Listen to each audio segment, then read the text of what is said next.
Right now, we have to go quickly to the CID headquarters where that briefing is ongoing. We'll take some question and answers, and then we'll return to the coronavirus stories. Identified him, and they are grateful for the work that we have done so far.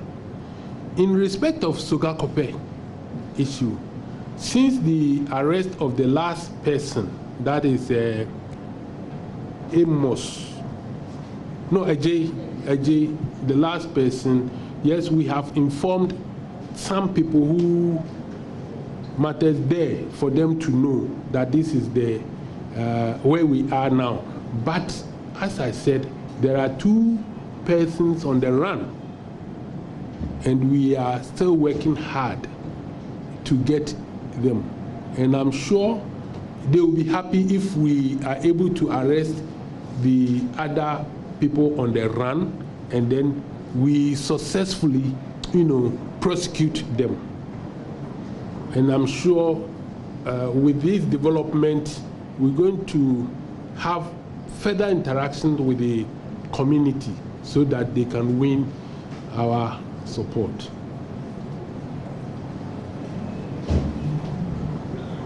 Good afternoon, sir. Good afternoon. My name is Yeboah from PSFM UTV. First of all, I must commend the police for such a wonderful work. I actually visited the place last Sunday, so where the incident happened last Friday, and the place isn't to run at all.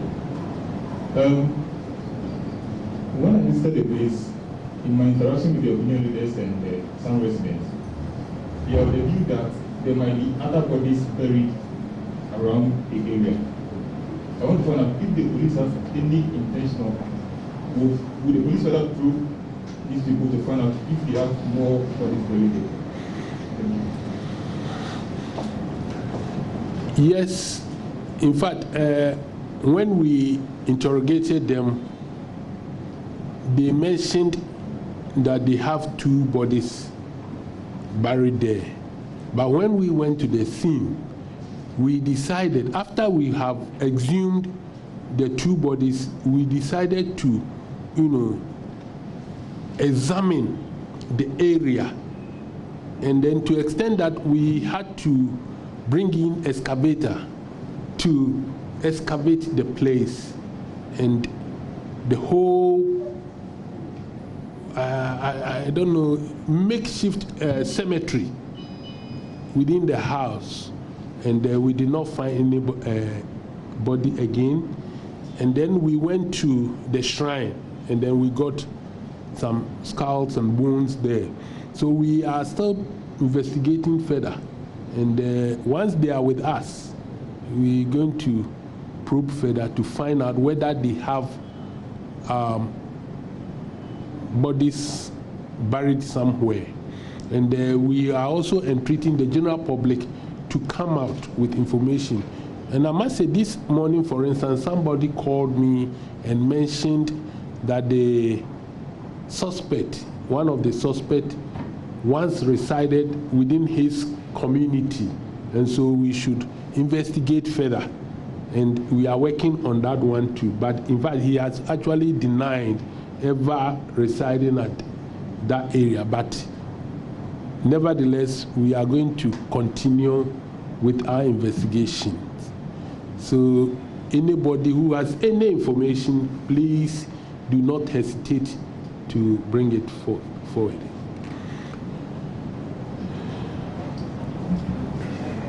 My name is Dr. Tani. I think this is not the first time we are hearing stories of this nature. And then concerns have been raised that some people engage in some of these things. And then if you watch some TV stations, you see some of these people broadcasting and then trying to convince people or advertise that they can double money and all sort of things. I want to find out from the security-wise, what you can do to make sure that all these things are dealt with, because it is a concern that many people are racing to see how it can be dealt with. And I believe that some people watch TV and they believe that what is on TV, they can easily get access to them and do whatever they want to do. Thank you very much. it has also been our concern, and even before this case, we had started something. We have a task force here at the CID headquarters, and we have even written to the National Media Foundation Commission, yes, to help us with all the TV and radio stations that we have, their locations, so that we can investigate them further, because it's a concern to all of us.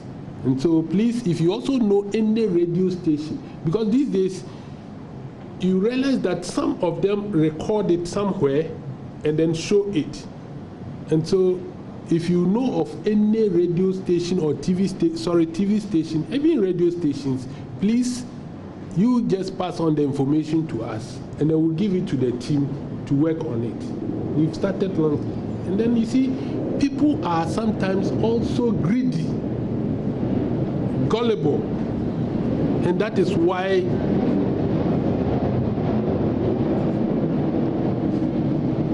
they fall victim to these things. So we are also warning the people that they should be very careful. Those people do not have anything to offer them. They will, at the end of the day, take whatever they have, but we are working on it. Thank you very much. My name is Abefi from Admin TV. I want to find out if all the suspects who have been remanded or kept in police custody were being tested for COVID-19.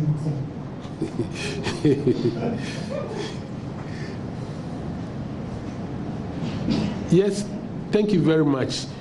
Yes, we test them because we are all at risk. That is the police personnel who interact with them. And so we test them before we deal with them.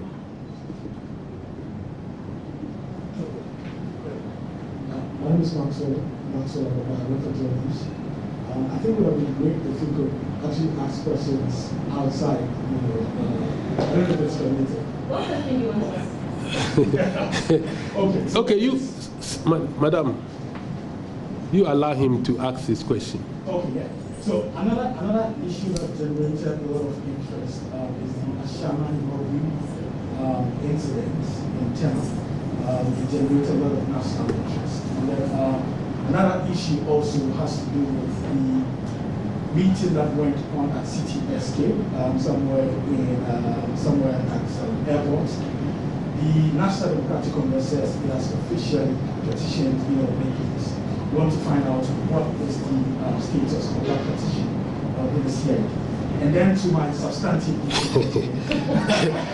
3 in 1, or is it 4 in 1? So you mentioned that they've exhumed, at least exhumed 2 bodies. I think that came up a bit clear for me. 2 bodies were exhumed. But we want to know if for these body parts, other body parts that were exhumed also, we'll be able to put a finger to it and say that, okay, in total, we're able to exhume, let's say, 4 or 5 bodies. And then, last question would be about timelines on how long it's going to take to conduct this forensic examination on the bones and the skulls that were found at others. Thank you. Thank you very much. Let me start from the Adesu or Mami Dede case. In fact, during the exhumation, we had 2 complete bodies. 2. That is the body of the late Edward Kote Papafio and then Kwesi Zomelo. But we also found parts, remains of skeletal remains of people who are yet to be identified. They were not complete. In some places you had the skull, some places just bones. So, I mean, if you ask me, I would say that we had 2 bodies and then parts, human parts. Some we had a skull and then human flesh there. So that is all that we had. And I must say that we are going to do the DNA and then also do other examination, anthropological examination, to find out the sex, the age of those people. With regard, and then with that, I will not be in a position as I sit here to say today or tomorrow. Yeah, so just give us time. When it's complete, we'll let you know. With regards to the NDC case, yes, the two members of the party came and reported. Otukuno, is it Otukuno and Akamba? Yeah, came and reported that the NDC, that is the Electoral Commission, had organized a workshop. So they gave us their statement, and then we followed up to the EC. They've also given us their statement disputing the fact that they were more than 25. And so we are now going to look at the complaint against the statement given by EC, and then he who alleges must prove.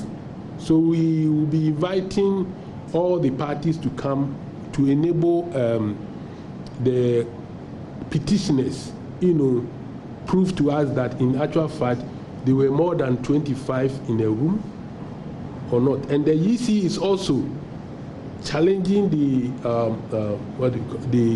petitioners that they were also more than 25 who came there.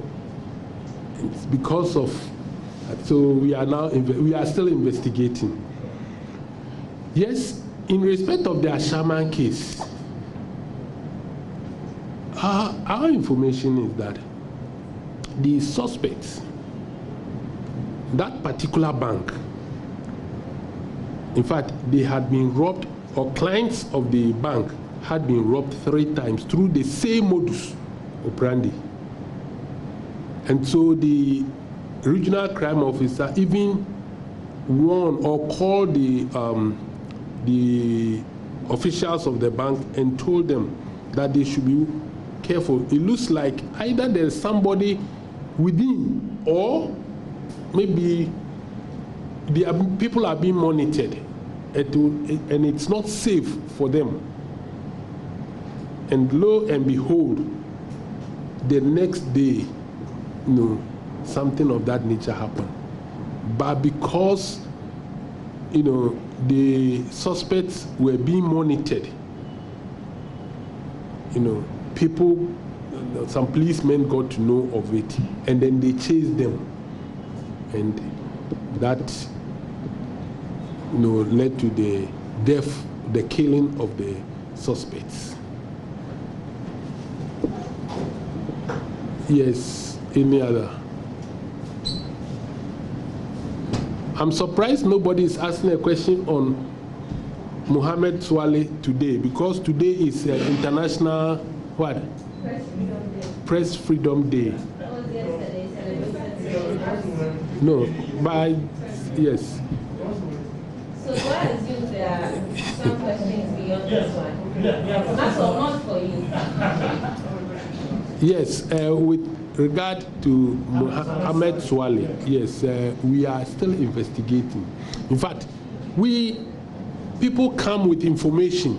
Even last week, people came with information. We followed up, but unfortunately, we are unable to, get a proper lead. And so I am pleading that anybody who has information should come to me or to my deputy, and then we'll investigate. Yes. Okay, so Anita, We're also going to talk about Ahmed Hussein-Sauale.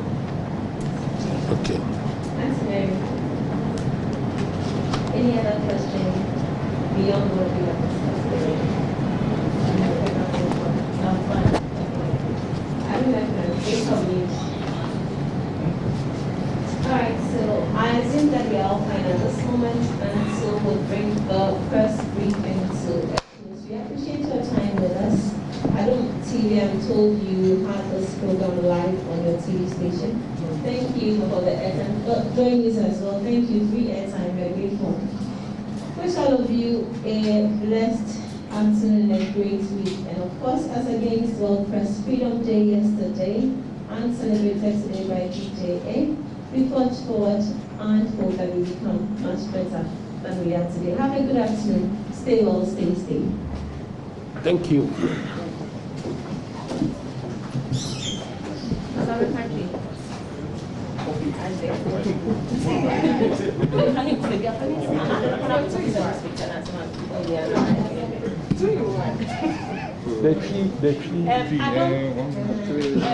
Coming to you from the police headquarters, you heard the COP Isaac Yeboah, who is the head of CID, just briefed the media on ongoing criminal investigations. We have our reporters there. We're trying to reach Maxwell Agbagba so we can get some updates and more details for any of the part that we may have missed. But he gave the details on ongoing investigations, including recent special police operations in which they found dead bodies, or if you like, remains of people buried in what they're calling a shrine. He talks about the names of the persons. One, Edward Kwate Papafio, who has been identified, but he says that there are other skeletal remains that they found that have not yet been identified in this particular place. He also responded to Maxwell Agbagba's question about the NDC case. You recall that the NDC, led by Sam George as well as Akamba and Otukuno, had filed a case about the EC's actions. They said that the Electoral Commission had gone ahead to hold a forum that had a lot more people, even when President Akufo-Addo had issued a directive about mass gatherings. So they also went to make a report. He says that the two members reported the case as the two members of the NDC, Joshua Kamba and Otukuno, made those reports. He says statements were taken from the NDC, but then they also followed up with the Electoral Commission. The Electoral Commission has given their statements as well, but the Electoral Commission is disputing the claims being made by the NDC as far as the number of people there at the time is concerned. They say that they weren't above 25, and so they are studying the information and the statements that they have. That's the CID, to get the proof that actually the Electoral Commission did err. There was also a question about some incident in Ashaiman. He talks about how the robbery case, that there was a pattern to this robbery case that had happened in Ashaiman before. They said that they're also following that investigation. And then he raised the issue about Ahmed Hussein-Sauale's death, which he says the reporters they weren't asking questions about. But if you recall, former President John Mahama yesterday added it to the list of reasons why he thinks Ghana's press freedom ought to be given much more protection. He mentioned it when he was commemorating World Press Freedom Day. He says that the investigation seemed to have stalled. Well, the CID head also raised that today. He says that they're getting some information, but unfortunately the information they're getting does not give them any strong lead. And so they're still following that story. We'll be crossing over to Maxwell Agbagba to get more on this. So if you're just joining us, this is the pulse with me, Gifty and Opia. We started with giving you an update on the coronavirus cases. We heard that new cases are emerging in the northern region. We'll go back to that story shortly. But before that, there was this briefing by COP Yeboah, who is head of the CID, talking about a special police operation that unveiled or discovered about 3 headless bodies, we understand, that were also exhumed in the bush at a place called Sechikrum in the eastern region. Let's go to Maxwell Agbagba now for more. Hello, Maxwell.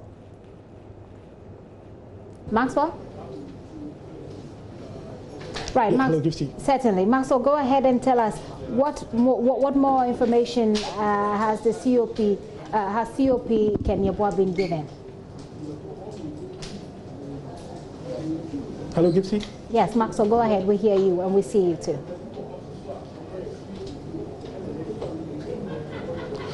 You're asking which other updates the Director General of the Criminal Investigation Department has been talking about. Well, this briefing and all he told us, it's basically to update us on three major issues within the first quarter of 2020. So he said initially they limited even questions to the three key issues. And first of all, one of them has to do with a major arrest that the CID has been able to has been successful with in Adesso in the eastern region, where we are told that two men who are actually what he described them as fetish priests. Actually, they actually kidnapped someone, a man in his 60s who is a biochemist. They kidnapped him and then killed him at Eastern Region. We are told that the Criminal Investigations Department, men from the Criminal Investigations Department actually raided the compound of these two fetish priests, and then they were able to exhume two complete bodies. We are told that later when they went there, they also found a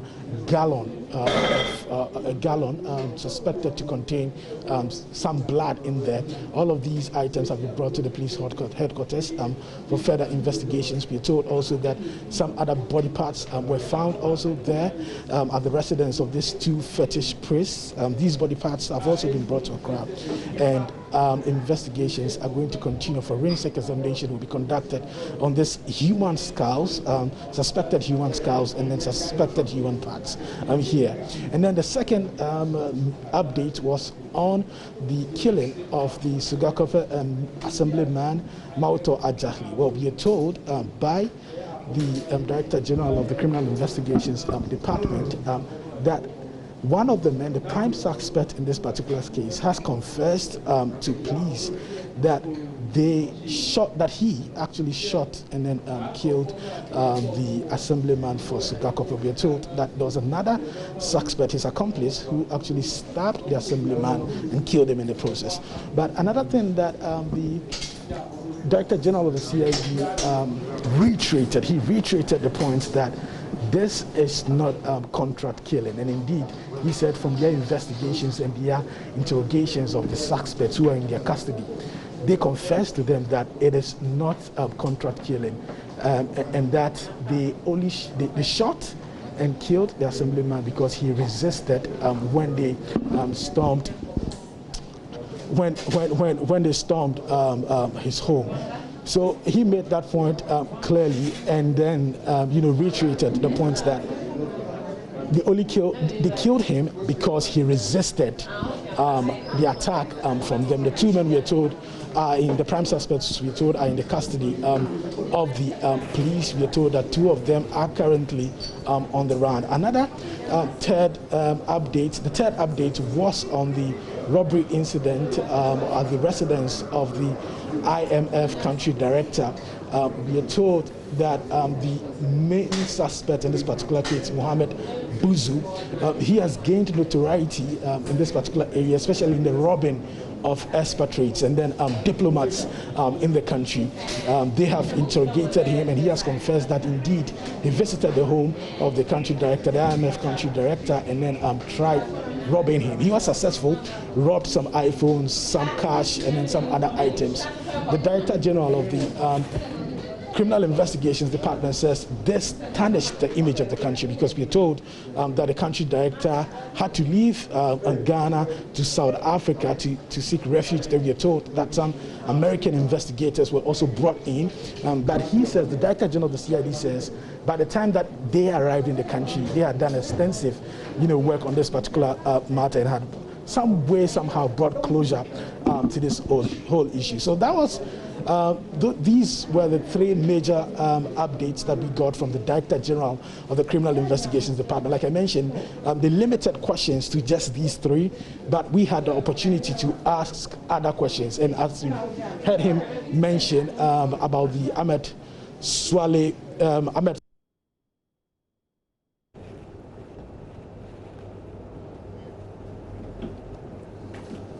So that's Maxwell Agbagba there with an update of what's been going on at the CID headquarters, where they've been updating all of us on what's been happening so far.